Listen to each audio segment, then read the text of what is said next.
अयोध्या में जितने जनप्रतिनिधि थे सबको आमंत्रित किया गया, बुलाया गया, सारे लोग बुलाया गया, हमारे दल के थे उन लोग बुलाया गया, सबको बुलाया गया।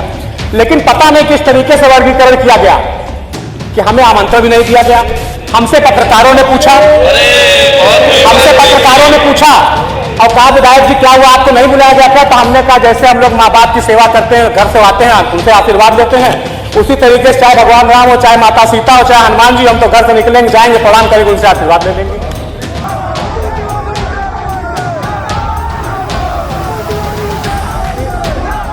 गोसाईगंज सीट पर किस तरह से दो बाहुबली खब्बू तिवारी और अभय सिंह का मुकाबला होना है। क्या अभय सिंह के मुकाबले खब्बू तिवारी आगे निकल पाएंगे भारतीय जनता पार्टी में, या फिर खब्बू तिवारी के मुकाबले अभय सिंह आगे निकल पाएंगे? अभय सिंह पर क्या बीतेगी जब भारतीय जनता पार्टी उन्हें टिकट नहीं देगी? जहां खब्बू तिवारी ने अपनी राजनीतिक जमीन तैयार की है, जहां से वो विधायक हुआ करते थे, अगर वहां से हटा करके उनको दूसरी सीट पर भेजा जाएगा तो आप सोचिए कि खब्बू तिवारी पर क्या गुजरेगी और उनके समर्थकों पर क्या गुजरेगी। राज्यसभा में क्रॉस वोटिंग अभय सिंह ने की थी, समाजवादी पार्टी के विधायक रहते हुए वहां से बगावत उन्होंने की थी, तो उसके पीछे जो सबसे बड़ा हाथ था वो रघुराज प्रताप उर्फ राजा भैया का था। ये तो तय है कि दोनों नेताओं में किसी न किसी की नाराजगी भारतीय जनता पार्टी के लिए आने वक्त में बहुत महंगा पड़ने वाला है। अभय सिंह ने ऐसे मौके पर अपना जो है समाजवादी पार्टी से नाता तोड़ करके भारतीय जनता पार्टी के पक्ष में क्रॉस वोटिंग की थी, तो क्या भारतीय जनता पार्टी से एहसान को भूल पाएगी? राजा भैया अगर जिसके पीछे खड़े हो तो क्या लगता है कि उसका टिकट भारतीय जनता पार्टी काट सकती है? साथियों नमस्कार, मैं हूं रजनीश और आप जन आदर्श भारत देख रहे हैं। कल हमने चर्चा की थी और बताया था कि अयोध्या की गोसाईगंज सीट पर समाजवादी पार्टी ने चौधरी लौटन राम निषाद को प्रत्याशी बनाने का मन बना लिया है। चौधरी लौटन राम निषाद के बारे में जिस तरह से ही चर्चा हुई, उसके बाद से तो यूपी की सियासत में पूरी तरह से भूचाल आ गया है।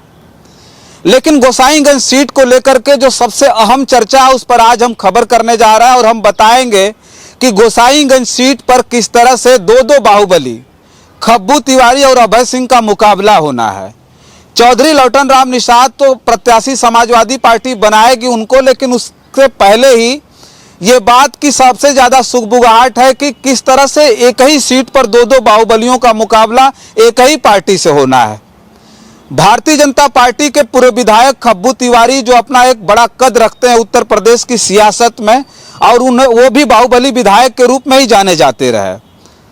17 से 21 तक वो विधायक रहे। 2022 के विधानसभा के चुनाव में अभय सिंह ने समाजवादी पार्टी के टिकट पर उन्हें चुनाव हरा दिया था। अभय सिंह खुद मीडिया के सामने ये बताते हैं कि हम जेल में थे तो मुलायम सिंह यादव ने हमें टिकट दिया था, उनका एहसान हमारे ऊपर है। समाजवादी पार्टी से अभय सिंह चुनाव जीतते हैं और वहां जो चुनाव उनके मुकाबले हारता है वो भारतीय जनता पार्टी के कद्दावर नेता खब्बू तिवारी होते हैं। खब्बू तिवारी के बारे में एक बात कही जाती है कि वो उत्तर प्रदेश में एक शानदार ब्राह्मण चेहरे के रूप में जाने जाते हैं। खब्बू तिवारी भले उत्तर प्रदेश में एक विधायक ही रहे हों केवल भारतीय जनता पार्टी के, लेकिन जो उनका कद था वो ब्राह्मणों के बीच बड़ा पॉपुलर था। जिस गोसाईगंज सीट पर चुनाव खब्बू तिवारी जीते थे 2017 में, उस गोसाईगंज सीट पर 35,000 के करीब ब्राह्मण हैं। ब्राह्मण वोटरों की संख्या इतना होने के बाद खब्बू तिवारी वहां चुनाव जीतते हैं। लेकिन अभय सिंह जिस जाति से आते हैं, जिस बिरादरी से आते हैं, उस बिरादरी का जो वोट है केवल 10 से 15,000 के करीब है। अभय सिंह समाजवादी पार्टी के टिकट पर चुनाव जीतते हैं। उसके पीछे का सबसे बड़ा कारण ये होता है कि समाजवादी पार्टी के जो कोर वोटर हैं, चाहे वो मुस्लिम हो या यादव, वो मिलकर के उन्हें वहां चुनाव जिताते हैं। लेकिन इतने बड़े समाजवादी पार्टी के एहसान के बाद भी अभय सिंह ऐन मौके पर जब पार्टी छोड़ करके जाते हैं तो उसके पीछे सबसे बड़ा हाथ किसका होता है, इसकी भी बहुत ज्यादा चर्चाएं हैं। लेकिन क्या लगता है कि गोसाईगंज सीट पर भारतीय जनता पार्टी के टिकट पर अभय सिंह चुनाव लड़ पाएंगे खब्बू तिवारी के रहते हुए? अगर खब्बू तिवारी भारतीय जनता पार्टी के पूर्व विधायक रहे, ब्राह्मण चेहरा रहे, इतने बड़े नेता रहे, तो अभय सिंह को भारतीय जनता पार्टी वहां क्यों चुनाव लड़ाएगी? वो भी अभय सिंह जाति समीकरण में फिट भी नहीं बैठते हैं, क्योंकि उनकी जो जाति की संख्या वो 10 से 15,000 बताई जाती है। लगभग ये अनुमान है कि उनकी जो संख्या, उनकी जाति की संख्या वो 10 से 15,000 है। तो जाति समीकरण में भी खब्बू तिवारी उनसे कहीं आगे निकल जाएंगे। उसके साथ साथ वो पहले से ही भारतीय जनता पार्टी में है, तो भारतीय जनता पार्टी के टिकट पर विधायक भी रहे हैं। 2022 में अभय सिंह ने उन्हें हराया भी था। तो खब्बू तिवारी अगर वहां से टिकट नहीं पाएंगे तो भारतीय जनता पार्टी का या भारतीय जनता पार्टी को जिन ब्राह्मणों ने वोट दिया था गोसाईगंज में, उनकी क्या स्थिति होगी? क्या खब्बू तिवारी ये चाहेंगे कि उनके मुकाबले उसी गोसाईगंज में दूसरे को टिकट मिल जाए? हालांकि चर्चा ये भी हो रही है कि अभय सिंह को गोसाईगंज से चुनाव लड़ाने के बाद भारतीय जनता पार्टी खब्बू तिवारी को हो सकता है कि अयोध्या की सदर सीट पर भेज करके वहां चुनाव लड़ाए। लेकिन एक बात समझिए कि जिस सीट पर 35,000 से ज्यादा ब्राह्मण वोटर हैं, उस सीट से खब्बू तिवारी को हटा करके अगर दूसरी सीट पर चुनाव लड़ाया जाएगा, जहां खब्बू तिवारी ने अपनी राजनीतिक जमीन तैयार की है, जहां से वो विधायक हुआ करते थे, अगर वहां से हटा करके उनको दूसरी सीट पर भेजा जाएगा, तो आप सोचिए कि खब्बू तिवारी पर क्या गुजरेगी और उनके समर्थकों पर क्या गुजरेगी। लेकिन अब आइए ये बात समझते हैं कि क्या अभय सिंह के मुकाबले खब्बू तिवारी आगे निकल पाएंगे भारतीय जनता पार्टी में, या फिर खब्बू तिवारी के मुकाबले अभय सिंह आगे निकल पाएंगे। अभय सिंह का जो मामला है, साफ तौर पर यह कहा जाता है कि जब राज्यसभा में क्रॉस वोटिंग अभय सिंह ने की थी, समाजवादी पार्टी के विधायक रहते हुए वहां से बगावत उन्होंने की थी, तो उसके पीछे जो सबसे बड़ा हाथ था वो रघुराज प्रताप उर्फ राजा भैया का था। राजा भैया ने ये सारी गणित की थी, सारे विधायकों को तोड़ करके। ये मैं नहीं कह रहा हूं, लोगों के बीच चर्चा थी, राजनीतिक हलकों में ये चर्चा थी कि राजा भैया ने, ये चाहे मनोज पांडे हो, राकेश प्रताप सिंह हो, चाहे राकेश पांडे हो, चाहे पूजा पाल हो, चाहे अभय सिंह हो, इन तमाम विधायकों को तोड़ने के पीछे सबसे बड़ा हाथ अगर किसी का था तो वो राजा भैया का था, और राजा भैया ने ये सारा कुछ किया था। तो राजा भैया अगर जिसके पीछे खड़े हो तो क्या लगता है कि उसका टिकट भारतीय जनता पार्टी काट सकती है, या फिर अभय सिंह ने ऐसे मौके पर अपना जो है समाजवादी पार्टी से नाता तोड़ करके भारतीय जनता पार्टी के पक्ष में क्रॉस वोटिंग की थी, तो क्या भारतीय जनता पार्टी से एहसान को भूल पाएगी? अगर ये दोनों मामले को देखें तो अभय सिंह खब्बू तिवारी से आगे निकल जाते हैं। खब्बू तिवारी के मुकाबले अभय सिंह की स्थिति भारतीय जनता पार्टी में मजबूत है, इसलिए कि राजा भैया उनका साथ देंगे, राजा भैया का हाथ उनके ऊपर है।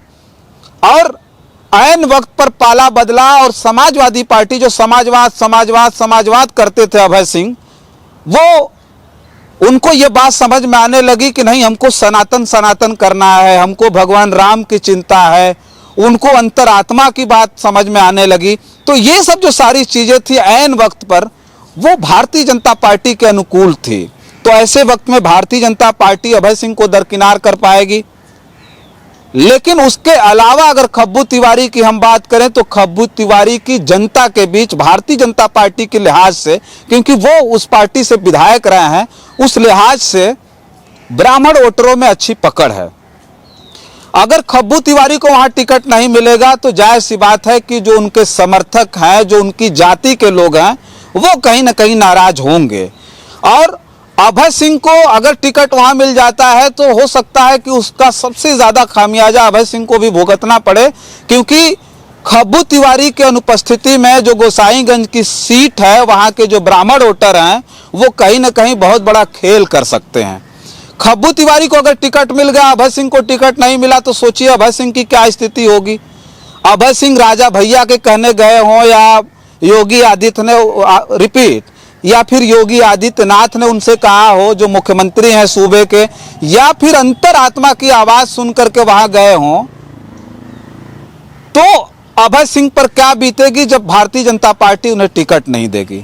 इस बीच जो समाजवादी पार्टी है उसने बहुत बड़ा खेल कर दिया है। खेल ये किया है कि चौधरी लौटन राम निषाद को वहां पर टिकट दिया, जो अति पिछड़ी जाति से आते हैं।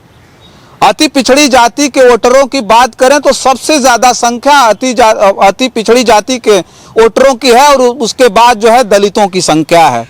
और अति पिछड़ी जाति में और दलितों में सबसे ज्यादा पकड़ रखने वाले जो नेता हैं वो चौधरी लौटन राम निषाद हैं। तो ये सारी चीजें देख करके समाजवादी पार्टी ने उनको अपना उम्मीदवार बनाया है, या फिर उम्मीदवार वो बनने जा रहे हैं वहां के, उनको उतारने का मन समाजवादी पार्टी ने बनाया है।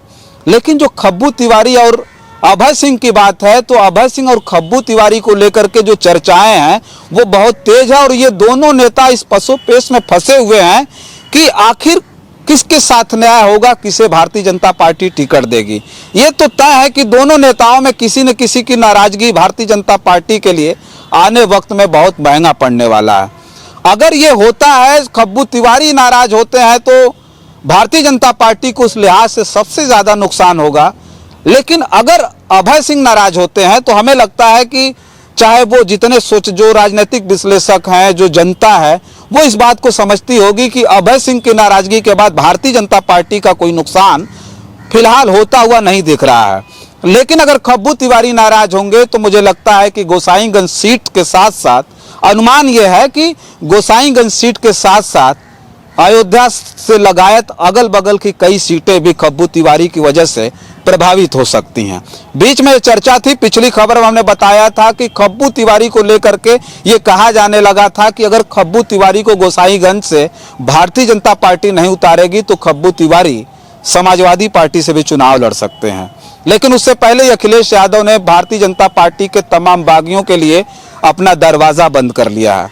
इसके साथ साथ जो इनकी पार्टी से छिटक कर भाग गए हैं उनके लिए भी कहीं न कहीं अखिलेश यादव ने अपना दरवाजा बंद कर लिया है, किसी की एंट्री नहीं है। ऐसे में जो विधानसभा का चुनाव है गोसाईगंज का, वो इतना दिलचस्प हो जाता है कि Samajwadi party, Bharatiya Janata party, Bahujan Samaj party, ये सारे के सारे जब चुनाव मैदान में उतरेंगे तो वहां जो सीधी टक्कर होगी वो भारतीय जनता पार्टी और समाजवादी पार्टी के बीच होगी। लेकिन अगर अभय सिंह चुनाव लड़ेंगे तो ये भी अब कहा जाने लगा है कि अभय सिंह के चुनाव लड़ने के बाद वहां जो सीधी टक्कर होगी, जो लड़ाई वहां होगी, वो फिर भारतीय जनता पार्टी से ना होकर के बहुजन समाज पार्टी और समाजवादी पार्टी के बीच हो सकती है।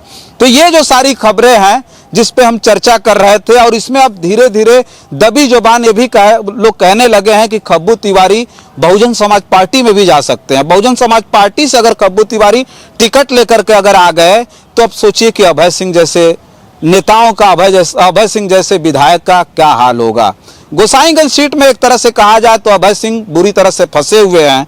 अखिलेश यादव ने भी उनके खिलाफ मोर्चा खोल रखा है।